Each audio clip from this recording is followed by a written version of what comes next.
on Jerusalem Dateline.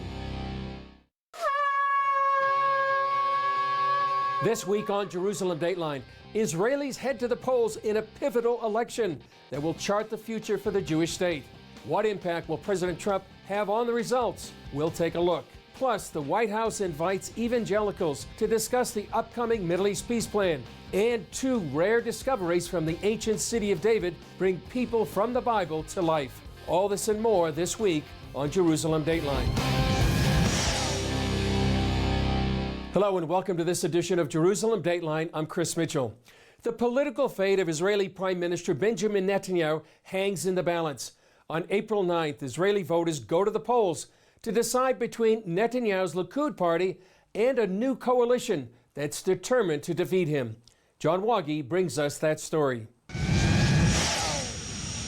Depending on which poll you believe, Netanyahu's party is running a little ahead of or a little behind the new Blue and White Party. It's a coalition led by political newcomer Benny Gantz, former chief of the Israeli Defense Forces. In fact, the Blue and White Party is a notable collection of military and secular leaders. Many of them once served with Netanyahu, but now are his bitter political rivals. They see the pending indictment of the prime minister as an opportunity to replace him. Israel's Attorney General announced his intention to indict Netanyahu just weeks before the election. Since then, Likud has risen in the polls. Knesset Speaker Yuli Edelstein is Likud's second in command. He often fields media questions about the pending indictment. You have to remind us that indictment happens in court. And before that, according to the very old rule, everyone's innocent till proven guilty. And that's the situation of the prime minister right now. Pollster Mitchell Barak says even a week before the vote, it doesn't feel like the campaign has started. You know, there's been a lot of mudslinging back and forth, but if you walk around Jerusalem or Tel Aviv or anywhere else, you don't see signs on people's balcony, you don't see signs in their window. Netanyahu has reaped the benefits of his close relationship with President Trump and the visit of Brazilian President Jair Bolsonaro to Israel. Barak recently took an in-depth survey of Israelis and found their support for Trump has skyrocketed to 73%. Trump has fulfilled a dream basket of Israeli wishes, from moving the U.S. Embassy to Jerusalem, to recognizing the Golan as part of Israel, to cracking down on Iran and Palestinian terrorists. So Israelis really, to a certain extent, see that there's a Likudnik, if you will, a Likud person in the White House, and they see that Netanyahu is very, very close with President Trump. Israelis will decide April 9th whether those close U.S. ties will be enough to put Netanyahu over the top. Experts say many, if not most, voters won't even decide until the final 4 days. John Wagi, CBN News, Jerusalem. To talk more about this important election, CBN senior editor John Wagi and CBN Middle East correspondent Julie Stahl join me in our studio. John, Julie, great to be with you. Talk about these important elections. John, you've been covering Israeli elections since 1996. What's unique about this election? Well, I think each one is different. And, just 4 years ago in 2015, the polls looked like Bibi was headed for real trouble. The center left, led by Isaac Herzog, was quite a ways ahead, and one of them showed Likud getting 18 seats. They ended up getting 29 or 30 on election night. So it was a stunning victory for Netanyahu. This one looks more like the polls favor the right, generally speaking, but where will Likud fit in that, and will Netanyahu be asked to form a government? And that's probably going to be determined by about 15% of the voters who are undecided. It's been a very low-key election this year compared to others, partly because I think the cold weather, but also because Israelis just haven't been motivated to vote. There's a lot of complacency. Right. And I think that may change over the next few days as we lead into the election. Yeah, Julie, can you explain to people aren't necessarily voting for a prime minister like Benjamin Netanyahu, Benny Gantz, but they're voting for a party. And can you explain that dynamic to people? Yeah, right.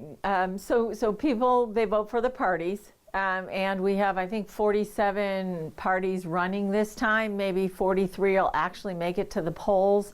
Most of them, probably most people have never heard of.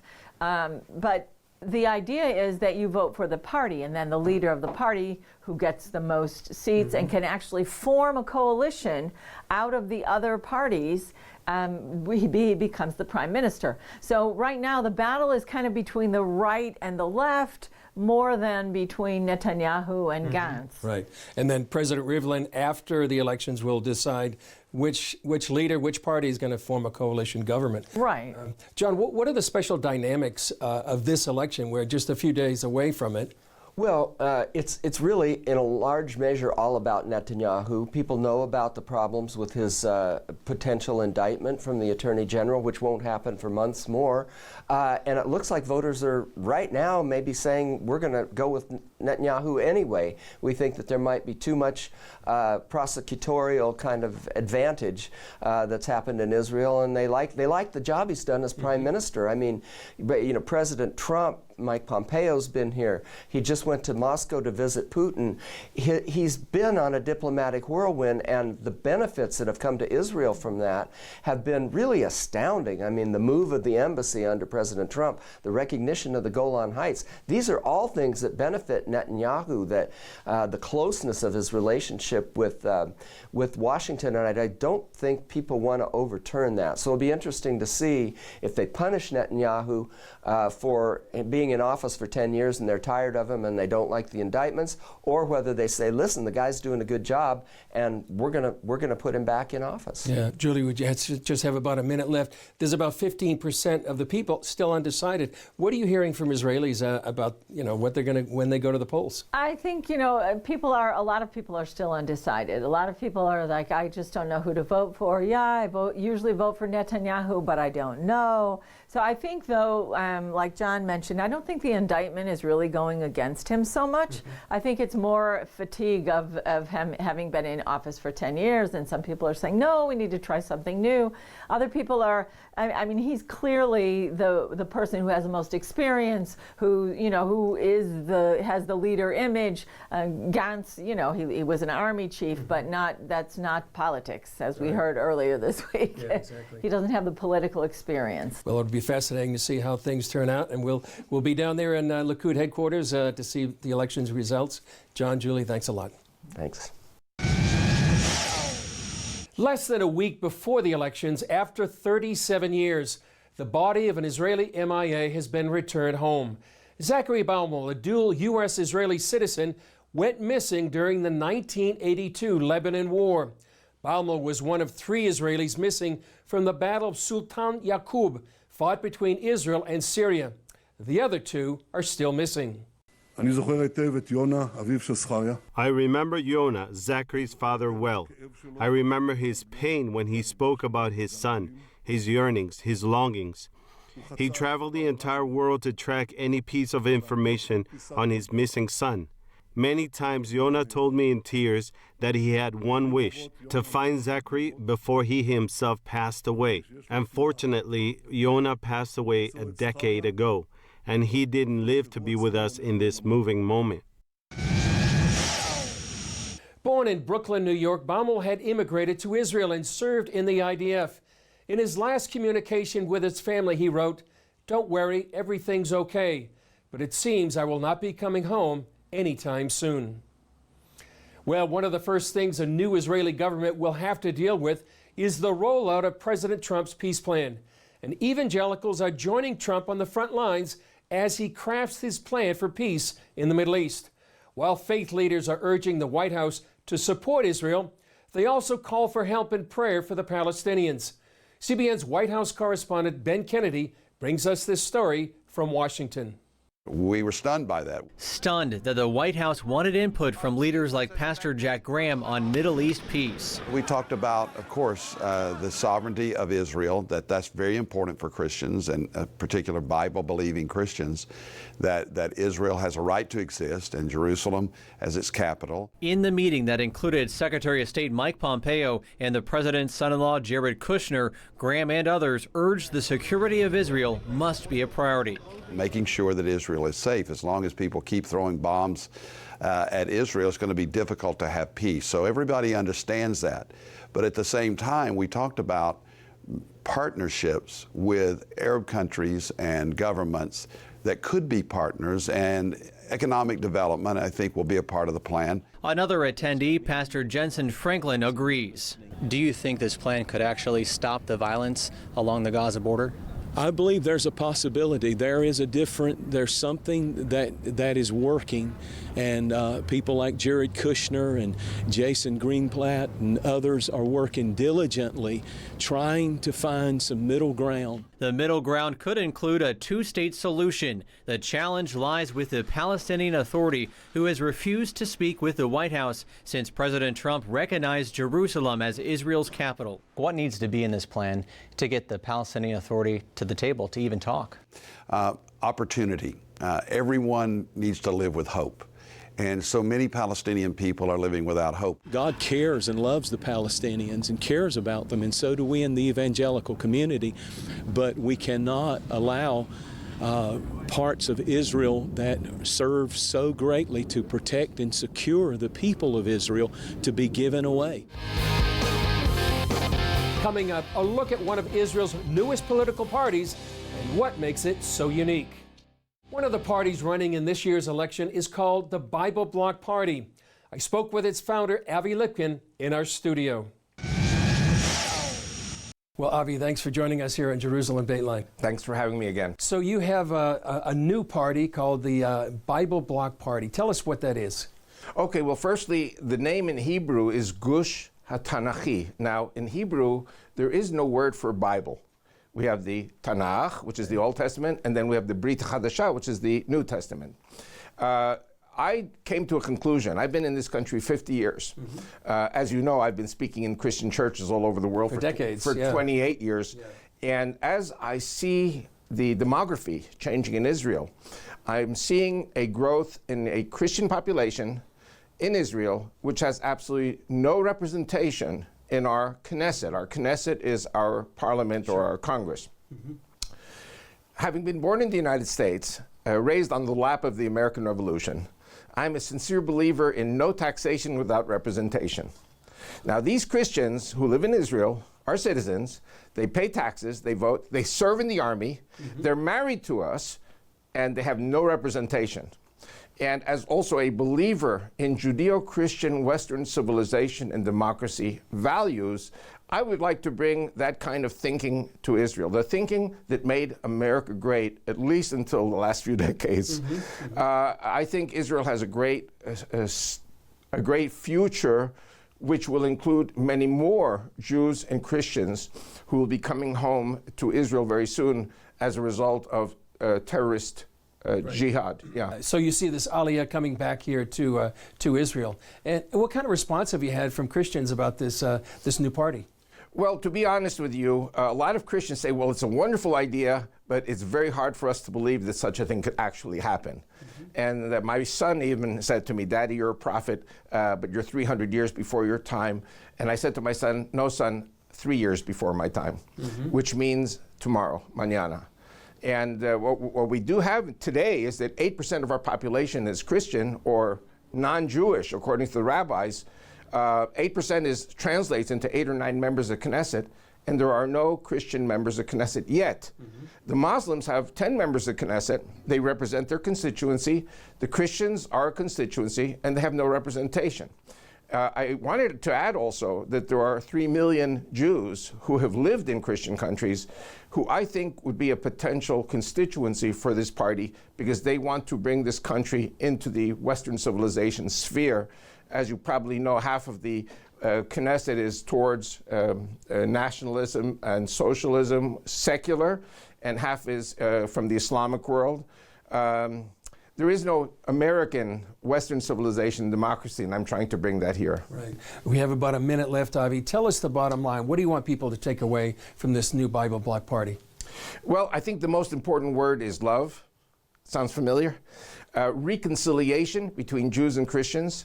I think that God has sent this fanatic terrorist threat to unite the Jews and the Christians from a common threat, which is threatening our civilization all over the world, not just in Israel, but Israel is on the front. Well, Avi, much success to you on April 9th at the elections. Thank you very much. And I wanted to say also that I've been in the churches 28 years. I've been campaigning 2.5 months in Israel. So the election campaign actually continues into the direction of the new elections, which will be maximum in 4 years, maybe again in 3 months. That's right. Well, come back and tell us about that when during the next election as well. That'll be great. Thank you. Thank you, Eddie. Up next, an historic visit by evangelical leaders to the Muslim nation of Azerbaijan. The Shiite Muslim majority country of Azerbaijan recently invited more than a dozen evangelical pastors on an official visit to the nation. But why would the president be interested in evangelical Christians? CBN Middle East correspondent Julie Stahl takes a look. Azerbaijan is located on the Caspian Sea, bounded on the north by Russia and the south by Iran. But this former Soviet republic, where Shiite and Sunni Muslims intermarry and Christians and Jews live freely, believes that tolerance is the way to go.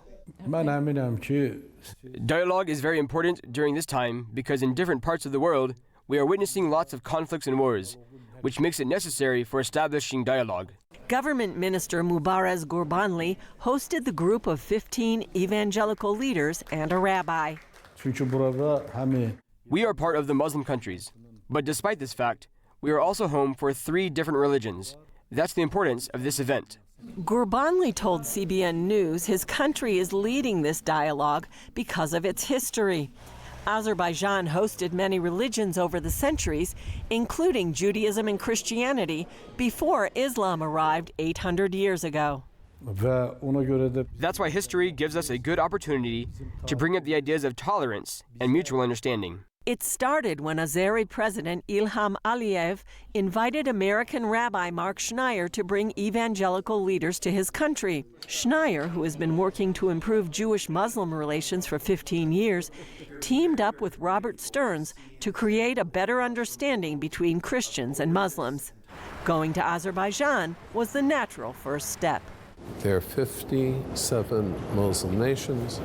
Azerbaijan has led the effort in terms of presenting a more progressive, a more centrist, a more inclusive, a more welcoming Islam that is supportive of the State of Israel. I believe it's an extraordinary moment in the kingdom of God where God is moving behind the scenes in ways that we can't imagine. The group met in Baku, the capital of Azerbaijan. Their first stop was the state cemetery and the Alley of Martyrs, where civilians massacred in a Soviet crackdown in 1990 are buried. Schneier's group was treated like royalty in this Muslim-majority country. Azeris say they're very proud of their nation. And one man told us the thing he likes best about his homeland is that they love hosting guests. The Grand Mufti of the Caucasus region told the group establishing relationships is not based on religion, but on common humanity. He later hosted the group for dinner at his palace. What really has surprised me the most is the level of communication, relationship, and it seems like genuine friendship between the various major faiths that are in this country. You just don't see that.